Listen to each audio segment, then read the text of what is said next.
Bonjour chers amis, nous allons suivre cette semaine une petite catéchèse sur la grâce. Un certain nombre d'entre vous m'ont posé des questions sur la grâce. C'est un sujet assez vaste. Ce- donc c'est une bonne question à déployer tout au long de ces 6 jours. Euh, la grâce dans la vie chrétienne, c'est l'aventure de notre vie avec Dieu. La grâce, c'est quelque chose de dynamique dans notre vie chrétienne. Et pour ça, il faut remonter à l'origine, au moment où Dieu crée l'homme et la femme à son image et à sa ressemblance. L'être humain est une originalité dans la création, puisque Dieu crée les anges qui sont de purs esprits, qui sont des réalités entièrement spirituelles, et il crée aussi le monde matériel, qui est une réalité simplement voilà, qui vit des propriétés de ce qu'on pourrait appeler de la nature concrète. L'homme combine à la fois une réalité concrète et naturelle, voilà, le fait de posséder cette réalité naturelle qui fait l'homme, le fait de posséder l'intelligence, de posséder la volonté, la mémoire, voilà. Il possède ça et il reçoit dès l'origine la grâce sanctifiante, qui est un don de Dieu. Donc, d'une certaine manière, l'homme est ainsi doublement créé par Dieu. Il est créé comme réalité naturelle à son image, à sa semblance, possédant des qualités propres, entre autres l'intelligence, la volonté, voilà, cette capacité dont l'homme de mettre en œuvre sa liberté, ce qu'on appelle le libre arbitre. Le libre arbitre, ce sont les capacités intérieures de l'être humain qui lui permettent justement de poser des choix, de réfléchir aux choix à prendre et de décider ses choix. C'est propre à l'être humain dans la nature, puisque les animaux, eux, sont entièrement pilotés par leurs instincts.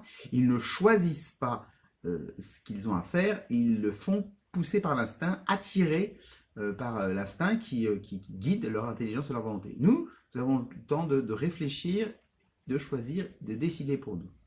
Voilà, ce que je dis souvent au fond du caté, la grande différence, c'est que nous, les êtres humains, ils ont des écoles parce qu'ils veulent chercher la vérité. Et donc voilà, on a une capacité à chercher le vrai. Et ils essaient de faire le bien. Voilà, ces deux, chercher la vérité et faire le bien, ce qui se résume d'ailleurs dans notre capacité à pouvoir prier. Puisque prier, c'est à la fois chercher la vérité et faire le bien. Donc voilà, l'homme possède ça, mais ça ne suffit pas. Ça ne suffit pas à l'homme. Il manque quelque chose et que Dieu va lui donner dès le départ, qui est la grâce sanctifiante, c'est-à-dire une aide particulière, une miséricorde, une puissance de Dieu qui le garde, qui le protège et qui l'aide justement à dépasser et à surpasser la nature humaine qui a beaucoup de qualités, mais qui a une faiblesse fondamentale, c'est que prise dans la nature et dans le fragile de l'existence, eh bien, cette nature humaine, elle n'est pas très stable. Autant les anges, qui sont des êtres spirituels, possèdent une nature immortelle, autant nous savons, notre corps, il grandit, il vieillit et il meurt. Voilà, nous sommes composés de cette réalité matérielle qui est fragile. Et donc, il manque quelque chose pour que l'homme perdure. Et donc, c'est cette grâce sanctifiante que Dieu a donnée. Ce qui fait que l'Église a toujours confessé que, à cause de cette grâce sanctifiante, l'homme, dans les premières origines de l'homme, était voulu par Dieu comme ne pouvant pas, enfin ne devant pas mourir. Comment Dieu a trouvé un moyen pour que l'homme ne meure pas, on n'en sait rien, puisque de toute façon ça ne s'est pas passé comme ça. Mais cette grâce, qu'on pourrait appeler une sorte de grâce de la résurrection, d'une certaine manière, était déjà dans la nature humaine dès le départ, était prévue dans l'homme dès le départ.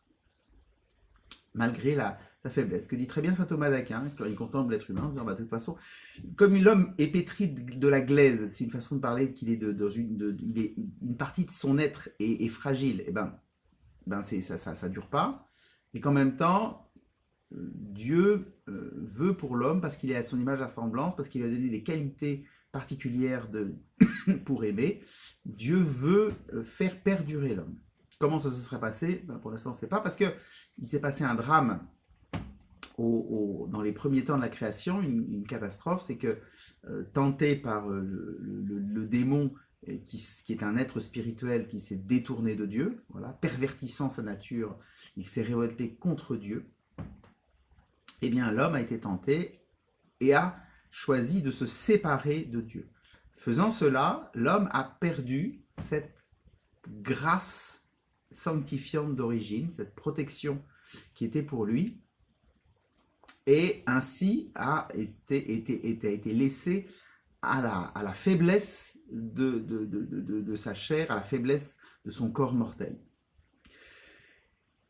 Et c'est ça qui met en place le drame de l'être humain. Parce que la nature humaine, enfin le cœur humain est fait pour l'éternité. Dans la Bible, on dit que il y a un prophète dans le livre de la sagesse qui dit que tu n'as pas fait l'homme pour la mort.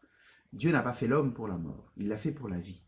Et donc, il y a une espèce de distorsion en nous qui fait qu'à la fois, on s'est mis dans des conditions, perdant la grâce sanctifiante, on est pour la mort, on sait qu'on va mourir, et en même temps, toute notre nature se révolte parce que nous ne sommes pas faits pour ça, et donc nous sommes tiraillés. Il faut bien comprendre que le drame du péché introduit une distorsion dans la nature de l'homme. L'homme qui est fait pour accueillir la grâce de Dieu, en se coupant de la grâce de Dieu, définitivement, non, mais au moins dans la conséquence du péché, abîme sa nature. Ce n'est pas simplement le fait qu'on n'a plus la grâce sanctifiante, c'est que notre nature propre humaine, tout d'un coup, devient faussée. Pour prendre un exemple, quand on utilise un outil pour autre chose que pour qu'il est fait, en fait, généralement, on abîme cet outil. Par exemple, si je veux visser une petite vis et que je n'ai pas de tournevis, et que je prends un couteau de cuisine, souvent nos mamans disent de ne pas faire ça, parce que quelquefois, déjà on ne visse pas bien la vis, mais surtout on a une chance de tordre la pointe du couteau. Or, c'est beaucoup plus pratique que les couteaux soient bien droits. Alors on sait bien que si la pointe du couteau est tordue, c'est pas très bon. Donc voilà, ou même ce que nous disaient nos mamans, de ne pas couper les fils ou le scotch avec nos dents, parce que nos dents elles sont faites pour manger, etc. Et donc si on les utilise pour autre chose, pour manger, pour dévisser des bouteilles, en fait on finit par utiliser les dents ce pourquoi elles ne sont pas faites, c'est-à-dire pour être des systèmes pour dévisser et pour découper comme des ciseaux. Or ce ne sont pas des ciseaux, c'est pas fait pour ça. Et bien en fait on l'abîme, comme qu'on fait un mauvais geste avec notre corps. Voilà, on se lève trop vite, on tire trop fort, et on se fait mal. Alors ça finit par se réparer. Sauf que dans le cas du péché, en fait, une fois qu'on a utilisé la liberté de l'homme, le libre arbitre de l'homme, pour autre chose que accueillir la grâce, on a tordu ce pourquoi elle était faite, et c'est comme si on avait une sorte de limbago spirituel permanent dans cette après ça. Ce qui fait que de fait pour Dieu c'est compliqué une fois que ça a été une fois que l'homme a été ainsi abîmé dans sa nature même. Comment on fait pour rattraper le coup? Parce que c'est là, imprimé dans le corps de l'homme, il y a cette distorsion du péché qui marque la totalité de la nature humaine. Et comment on fait? Voilà. Alors, au début de la Bible, on a l'impression que Dieu se dit je vais tout détruire, puisque c'est abîmé, en fait on brise tout, on détruit tout et puis on reconstruit. C'est le déluge, et puis finalement Dieu ne le fait pas, parce que depuis le départ, Dieu, c'est pas ce que Dieu veut faire. Dieu n'a pas envie de détruire la nature humaine. Et donc, il faut trouver quelque chose, parce que sans cette grâce sanctifiante de laquelle l'homme s'est détourné volontairement, sans cette grâce sanctifiante, il n'y a pas d'accès au paradis. Et ce qui revient à ce dont, si vous avez écouté mon homélie de dimanche, qui revient à penser qu'à cause de cela, aucun homme avant le Christ ne peut entrer au paradis parce qu'il n'est pas équipé pour ça. Il n'a pas la grâce pour ça. Il n'est pas justifié pour pouvoir entrer au ciel. Et donc, tous les hommes qui meurent, quel que soit ce qu'ils aient fait, et étaient dans l'incapacité d'être justes devant Dieu, et donc dans l'incapacité d'être récompensés par la vie avec Dieu, qui est le paradis, dans lequel le paradis. Et donc voilà, malgré tout ce qu'ils ont... Parce qu'en fait, donc du coup, il y avait les hommes mouraient, et comme ils étaient dans ce qu'on appelle les enfers, c'est-à-dire que l'âme immortelle de l'homme, ça pour le coup perdure, et donc l'âme immortelle de l'homme reste, mais ne peut pas aller au ciel, et donc du coup c'est les enfers, c'est ce que je vous ai dit, une espèce de vague de salle d'attente où il ne se passe rien, et où on attend quelque chose qui ne vient pas. Quelque chose va venir finalement, pas ce que les autres entendaient, mais va venir. Donc voilà, donc la grâce, c'est quelque chose que Dieu veut nous donner dès le départ, et ce que Dieu a donné au départ. La grâce, c'est-à-dire la grâce sanctifiante, celle qui rend l'homme en amitié avec Dieu, celle qui rend l'homme en harmonie avec Dieu. Ça a été donné dès le départ. Ça a été perdu, et le péché, c'est cette façon dont on rompt volontairement le lien avec Dieu. Et parce que le péché est grave, eh bien en fait ce lien-là rompu définitivement, l'homme ne peut pas le réparer. Et il faut que ce soit Dieu qui le répare.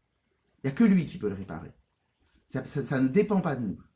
Et donc nous verrons demain comment Dieu, par quel moyen Dieu a justifié l'homme et lui a redonné cette grâce sanctifiante qui, sans cela, aucun homme ne peut se présenter devant Dieu. Dans la Bible, il y a une formule, ne trouve grâce devant Dieu, n'est juste devant Dieu. Voilà. Il y a des formules un peu fortes dans la Bible qui dit que, en fait, voilà, sans la grâce sanctifiante, aucun homme ne peut plaire à Dieu. Ça n'empêche pas Dieu de nous aimer, mais il ne peut pas nous accueillir. Il est profondément... nous sommes devenus profondément en désaccord avec lui, et donc voilà, il y a une rupture irrémédiable dans laquelle finalement Dieu n'y est pour rien, parce que c'est nous qui nous y sommes mis, et que Dieu peut pas faire ne peut pas nous empêcher de nous détourner de lui et de nous perdre. Voilà, je dis souvent ça, j'explique ça souvent aux enfants du caté pour bien comprendre comment fonctionne le péché. C'est que nos parents nous aiment toujours, mais on peut décevoir nos parents. Et cette déception, elle peut toujours être là. Bien sûr, nos parents nous aiment, mais on peut les décevoir. Et le péché, c'est ça. C'est fondamentalement décevoir Dieu. Il continue de nous aimer, mais il y a une rupture qui s'opère. Voilà, donc demain, nous verrons comment Dieu, qui ne se résout pas à ça, n'attend pas que l'homme qui n'a plus les moyens de se réconcilier avec Dieu, n'attend pas que l'homme le fasse, parce qu'il n'a plus les moyens de le faire. Donc Dieu va essayer de trouver une solution pour essayer de restaurer l'homme dans sa justification, pour le rendre capable de cette vie éternelle dans laquelle il s'est rendu inapte à cause du péché. Voilà, petite introduction à ces petites catéchèses sur la grâce.